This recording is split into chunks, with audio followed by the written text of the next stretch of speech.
Stories of King Arthur's Knights Told to the Children, by Mary MacGregor. Chapter 4. Gareth and Lynette. Gareth was a little prince. His home was an old grey castle, and there were great mountains all round the castle. Gareth loved these mountains and his beautiful home at the foot of them. He had lived there all his life.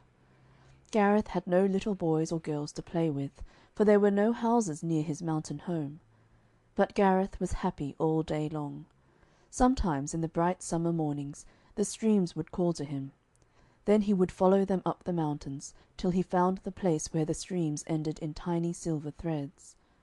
Sometimes the birds and beasts, his woodland friends, would call to him, and then Gareth would wander about in the forest with them till evening came. Then he would tell his mother the wonderful things he had seen, and the wonderful things he had heard in the forests and on the mountain-sides. Gareth's mother, the Queen of Orkney, loved the little prince so much that she was never dull. She had no one to talk to except her little son, for her husband was old, so old that he could not talk to his queen, and if she talked to him, he was almost too deaf to hear what she said. But though the queen was never dull, she was sometimes unhappy. She was afraid that some day, when Gareth was older, he would want to leave her to go into the world, perhaps to go to the great King Arthur's court, as his 3 brothers had done. Now Gareth had already heard stories about the brave deeds of King Arthur's knights. He knew that they were strong men, and that they fought for the weak people, and that they often had great adventures, when they were sent to punish the king's enemies. And Gareth longed to be a man, for when I am a man, I will be one of Arthur's knights too, he thought. At last, one day, his mother knew that what she had been afraid of had come to pass. She knew that Gareth would not be content to stay among the mountains much longer. But when he threw his arms round her and coaxed her to let him go, she thought, "Surely I can keep him a little longer." And she said, "Your father is old, and your brothers have left me. You will not leave me alone, Gareth. You will stay and be a great huntsman and follow the deer." But all the time her heart whispered, "He will not stay." And Gareth said, "Let me go, sweet mother. Now I am a man, I must do a man's work. Follow the deer? No, now I must follow the king." But still his mother would not let him go. "The next time he asks me, I will try another way," she thought. And when Gareth came again and pleaded to be allowed to go to the court, she said, "Yes, you may go, if for 1 whole year you will tell no one your name, or that you are a prince, and if for that whole year you will go into the king's kitchen and work there." "These things will be too difficult for my princely boy," she thought. But Gareth wanted to go so much that he promised not to tell any one his name, nor that he was a prince. "And I will go to the court only to work in the king's kitchen for a year," promised Gareth proudly. And then his mother knew that her plan had failed, and she wept. But Gareth was glad. He got up early one morning, and without saying good-bye to his mother, for he could not bear to see her sad face again, he left his mountain home and went out into the wide world. When 3 men, dressed like ploughmen, left the castle, no one would have known that one of them was a prince, for Gareth had left all his beautiful clothes behind him, and was dressed just like the 2 servants he took with him. But still he was glad, for though he remembered he was going to work in a kitchen, he thought a year would soon pass, and then, perhaps, King Arthur would make him one of his knights. On a certain day, every year, there was a great feast at Arthur's court. Now the king would not sit down to the feast till he had heard if any of his people were in trouble, and if they wished one of his knights to go to help them. And on this day, too, people could come into the king's presence to ask for any boon or good thing they wished. Gareth reached the court with his 2 servants on one of these feast days. "The king will listen to my wish to day. I will go to him at once," thought Gareth. And leaning on the shoulders of his servants, so as to look less princely, he came into the large dining hall. "Grant me only this boon," Gareth entreated the king, "that I may work in your kitchen, and eat and drink there for a year. After that I will fight." And King Arthur looked at Gareth, and saw that though he leaned on his servants, he was tall and strong, and that though he wore rough clothes, he was as noble-looking as any of his knights. "You ask but a small boon," said the king. "Would you not rather serve me as my knight?" and Gareth longed to say yes. But as he could not break the promise he had given to his mother, he said again that the only boon he asked was to be allowed to work in the king's kitchen. Then the king sent for Sir Kay, the steward of his kitchen, and told him to make Gareth one of his kitchen boys. But Sir Kay did not wish this noble-looking lad in his kitchen, and he made fun of him and mocked him, because he would not tell his name nor where his home was. But Sir Launcelot, the noblest knight in all the land, was kind to Gareth, and Gareth's brother Sir Gawaine, who had gone to Arthur's court long ago, was kind to him too. Yet Sir Gawaine did not know that Gareth was his brother, for the little prince he had left at home looked very different to the king's new kitchen boy. In the kitchen Gareth soon began to find out what a difficult task he had undertaken for the sake of one day being a knight. He ate his meals with rough kitchen boys, and as Gareth's mother had taught her little prince daintily, he did not like their rough ways, and at night he slept in a shed with dirty kitchen boys. And because Sir Kay did not like Gareth, he would bustle and hurry him, and make him work harder than any of the other lads, and give him all the roughest work to do. It was Gareth who had to draw the water and cut the wood, while the other servants played. But when at last his work was done, Gareth would listen gladly as the servants talked of Launcelot and the king. He loved to hear how Launcelot had twice saved the king's life, and how since then there had grown up a friendship between the king and his brave knight. And Gareth was glad when he heard that though Launcelot was first in all the tournaments or mock battles, yet on the battlefield his hero king was mightiest of all. And when the servants' talk was rough and rude, Gareth would not listen, but sang some of his old mountain songs, carolling like any lark, and the servants stopped their talk to listen. It seemed a long year to Gareth, the longest year in all his life, but at last it came to an end. A whole year had passed, and another of the king's great feast days had begun. Gareth woke up on that morning thinking, "Now at last I can be one of King Arthur's knights. Now at last I am free." In the dining room he sprang eagerly to the king's side. "A boon, King Arthur, grant me this boon," he cried, "that I serve you no longer as a kitchen page, but as a knight." Arthur loved the noble-looking lad, and was pleased with his eagerness. "I make you my knight, to win glory and honour for our land," said the king. But the secret of Gareth's knighthood was to be kept from all but Sir Launcelot, till the new knight, Sir Gareth, had won for himself great fame. "You shall begin at once," said the king, and he promised Gareth that he should be the first of all his knights to leave his court that day. As he spoke, a beautiful lady called Lynette came into the hall in great haste. "A knight to rescue my sister, King Arthur," she cried. "Who is your sister, and why does she need a knight?" asked the king. And Lynette told Arthur that her sister was called the Lady Lyonors, and that Lyonors was rich and had many castles of her own, but a cruel knight, called the Red Knight, had shut her up in one of her own castles. The name of the castle in which she was a prisoner was Castle Dangerous, and the Red Knight said he would keep Lady Lyonors there till he had fought King Arthur's bravest knight. Then he would make Lyonors his wife. "But," said Lynette, "my sister will never be the bride of the Red Knight, for she does not love him." Then Arthur, looking round his knights, saw Gareth's eyes growing bright, and heard Gareth's voice ringing out, "Your promise, king!" And the king said to Gareth, "Go and rescue the Lady Lyonors from the Red Knight." "A kitchen page go to rescue the Lady Lyonors!" shouted Sir Kay in scorn. When Lynette heard that, she was angry, and said, "I came for Sir Launcelot, the greatest of all your knights, and you give me a kitchen boy." In her anger she walked out of the palace gates and rode quickly down the streets. She neither looked nor waited to see if Gareth followed. "I will wait for nothing," thought the new knight, and he hurried after Lynette to the palace gates, but there he was stopped. Gareth's mother had not forgotten that a year had passed since her boy had left her. In her quiet castle she had been busy planning a surprise for her prince. "Gareth will be a knight to-day," she thought. "I will send our dwarf to him with a noble war horse and armour fit for a knight. Surely he will begin his adventures the more gladly that I help to send him forth." She murmured, thinking half regretfully of the long year she had made him spend in the kitchen. And Gareth was glad when he saw his mother's gift, and when he had put on the armour, there was no more handsome knight in all King Arthur's court than Sir Gareth. He mounted his horse, and, telling the dwarf to follow, rode quickly after Lynette. But Gareth had not gone far when he heard shouts behind him, and, turning, he saw that Sir Kay was riding after him.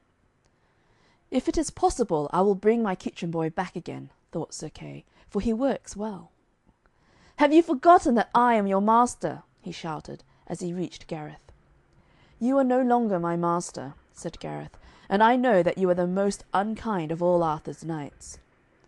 Then Sir Kay was so angry that he drew his sword, and Gareth drew his and struck Sir Kay so hard a blow that he tumbled off his horse, and lay on the ground as if he were dead.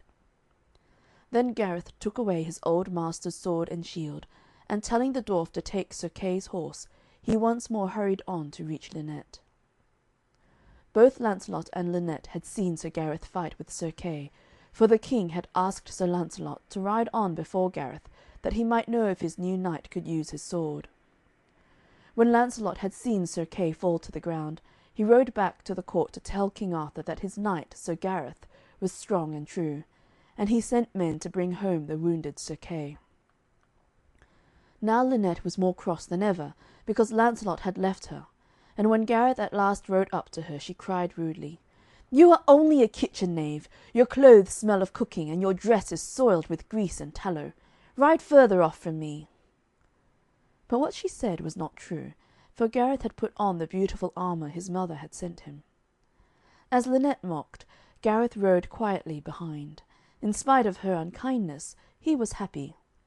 After the long days spent in the hot kitchen, the forest breeze seemed to touch him more gently than in the old days, and the trees seemed to him more beautiful, and though the streams seemed more clear, they still called to him, just as the streams in his own mountains used to do. But Gareth had not much time to think of the trees and streams, for suddenly he heard the steps of someone hurrying through the forest, crushing the fallen twigs and crisp leaves underfoot in his great haste. Was it an adventure? "Where are you running to?" said Gareth, as a man came in sight. "Oh, sir, 6 thieves have fallen upon my lord, and bound him to a tree, and I am afraid they will kill him." "Show me where your lord is," said Gareth, and they rode together to the place where the knight was tied to a tree. Then Gareth struck the first robber down with his sword, and killed another, and slew the third as he turned to run away. There were 6 thieves, thought Gareth, but when he turned to look for the other 3, they were nowhere to be seen. They had all run away in great fright. Then Gareth unbound the knight, and the knight was very grateful, and said, "Come and stay at my castle tonight, and tomorrow I will reward you." "I want no reward," said Gareth, "and besides I must follow this lady." But when he rode up to Lynette, she said, "Ride further off, for still you smell of the kitchen. You are no knight, though you killed the robbers." Then the knight who had been set free rode up, and asked Lynette to come to his castle, and as it was getting dark in the forest, she was glad to stay with him that night. At supper time the knight put a chair for Gareth beside Lynette. "Sir Knight, you are wrong to put a kitchen knave beside me," said the lady, "for I am of noble birth." "The noble-looking knight a kitchen knave! What does the lady mean?" But he took Gareth to another table, and sat there himself with him. The next morning Gareth and Lynette thanked the knight, and rode on, till they came to another great forest, and at the end of the forest they reached a broad river. There was only one place where the river was narrow and could be crossed, and this passage was guarded by 2 knights. "Will you fight 2 knights," mocked Lynette, "or will you turn back again?" "6 knights would not make me turn back," said Gareth, as he rushed into the river. One knight rushed in from the further side, and Gareth and he fought with their swords in the middle of the stream. At last Gareth smote him on the helmet so violently that he fell down into the water and was drowned. Then Gareth spurred his horse up the bank where the other knight stood waiting for him, and this knight fought so fiercely that he broke Gareth's spear. Then they both drew their swords and fought for a long time, till in the end Gareth won the victory. Gareth then crossed over the river again to Lynette, and told her to ride on, for the passage across the river was clear. "Alas, that a kitchen page should kill 2 brave knights!" cried Lynette. but do not think your skill killed these men." And she told Gareth she had seen the horse of the first knight stumble, and that was why he was drowned. "And as for the second knight, you came behind and slew him like a coward," she said. "Lady," said Gareth, "say what you like, but lead on, and I follow to deliver your sister." So Gareth and the lady rode on till evening. In the evening they came to a strange and dreary country, where everything looked black. On one side of a black hawthorn hung a black banner, on the other side hung a black shield. Beside the shield there was a long black spear, and close to the spear there was a great black horse, covered with silk, and the silk was black. And looking blacker than all the rest was a huge black rock. Through the darkness they could see someone sitting near the rock. It was a knight, and he was armed in black armour, and his name was the Knight of the Black Land. Lynette saw the knight. "Flee down the valley before the Black Knight saddles his horse," she called to Gareth, but she knew that even the Black Knight would not frighten her kitchen knave. The Black Knight saddled his horse and rode up to them. "Is this your knight, and has he come to fight me?" he asked Lynette. "He is only a kitchen boy, he is no knight of mine," Lynette answered, and in a cruel voice she added, "I wish you could slay him and take him out of my way. But he does wonderful deeds with his sword, and has just slain 2 knights." "If he is no knight, I will take his horse and armour and let him go. It would be a shame to take his life," said the Black Knight. Gareth was very angry when he heard this. "I am on my way to Castle Dangerous, and I mean to reach it," he said to the Black Knight. "And as for my horse and armour, you cannot have them unless you take them from me in fair fight." Then they began to fight on foot, and the Black Knight wounded Gareth. But Gareth smote him with such strength that his sword cut through the knight's armour, and then the Black Knight fell to the ground and died. This was the fiercest fight Gareth had ever fought, and it lasted for an hour and a half. Once more Gareth went back to Lynette a conqueror, but still she cried, "Do not come near me, kitchen knave. You have slain a noble knight. Let me ride on alone." "Whatever happens, I will follow you till we reach the Lady Lyonors," said Gareth. They were coming near to Castle Dangerous now, but before they reached it a knight dressed all in green stopped them. And Gareth fought the Green Knight too, but when he had struck him to the ground, the Green Knight begged Gareth to spare his life. "It is useless to ask me to spare your life, for you shall die, unless the Lady Lynette asks me to set you free," said Gareth, and he began to undo the helmet of the Green Knight, as if he meant to slay him. "I will never ask a favour of a kitchen page," said Lynette haughtily. "I will never ask you to spare the Green Knight's life." "Spare my life," entreated the Green Knight, "and I and my 30 followers will serve you for ever." "It is useless for you to ask me," repeated Gareth. "Only the Lady Lynette can save your life." And again he lifted his sword as if to slay the Green Knight. "You will not slay him, for if you do you will be sorry," stammered Lynette, as she saw Gareth's sword coming down to kill the knight. Gareth heard Lynette's voice, and at once put away his sword, and gave the Green Knight his freedom. In his gratitude the knight persuaded Gareth and Lynette to stay with him that night. "And in the morning I will help you to reach Castle Dangerous," he said. That evening at supper time Lynette again mocked Gareth. He had never asked her to be more gentle to him, but now he said, "Mock me no more, for in spite of all your taunts I have killed many knights, and cleared the forests of the king's enemies." Now Lynette had begun to feel ashamed of her unkindness, and as she listened to Gareth and thought how loyally he had served her, she felt sorry that she had been so unkind, and she asked Gareth to forgive her for being so rude. "I forgive you with all my heart," said Gareth, and at last they rode on happily side by side. Then Gareth sent his dwarf on in front to tell Lynette's sister that they were near her castle. And the Lady Lyonors asked the dwarf a great many questions about his master. "He is a noble knight and a kind master," said the dwarf, and he told the lady of all the adventures they had met on their way to her castle. And Lyonors longed to see the knight who had fought so often and so bravely to reach her. And now there was only the Red Knight between Gareth and the Lady Lyonors.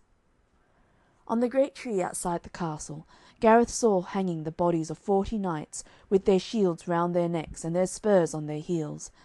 As he looked at this terrible sight, Gareth was afraid. Then Lynette reminded him of all his victories, and of how even the Black Knight had yielded to him. But what encouraged Gareth more than all Lynette said was that, when he looked up to the castle, he saw a beautiful lady at one of the windows. She smiled and waved her hands to him, and he knew that this was the Lady Lyonors. Then all his courage came back. "This is the fairest lady I have ever seen," thought Gareth. "I ask nothing better than to be allowed to do battle for her, and win her from the Red Knight." Outside the castle, hanging on a sycamore tree, was a great horn made of an elephant's bone, and whoever wished to fight the Red Knight must blow this horn. Gareth looked again at the window where Lyonors still watched, and, hesitating no longer, blew the horn so piercingly and so long that he woke all the echoes of the wood. Then the Knight of the Red Lands armed himself in great haste, and his barons brought him a red spear and a steed covered with red silk. And the Red Knight rode proudly down into the valley to slay Gareth as he had slain the other 40 knights. "Do not look any longer at the castle window," said the Red Knight roughly to Gareth. "The Lady Lyonors is mine. I have fought many battles for her." "I know that the Lady Lyonors does not love you nor your ways, for they are cruel," said Gareth, "and I will rescue her from you, or die."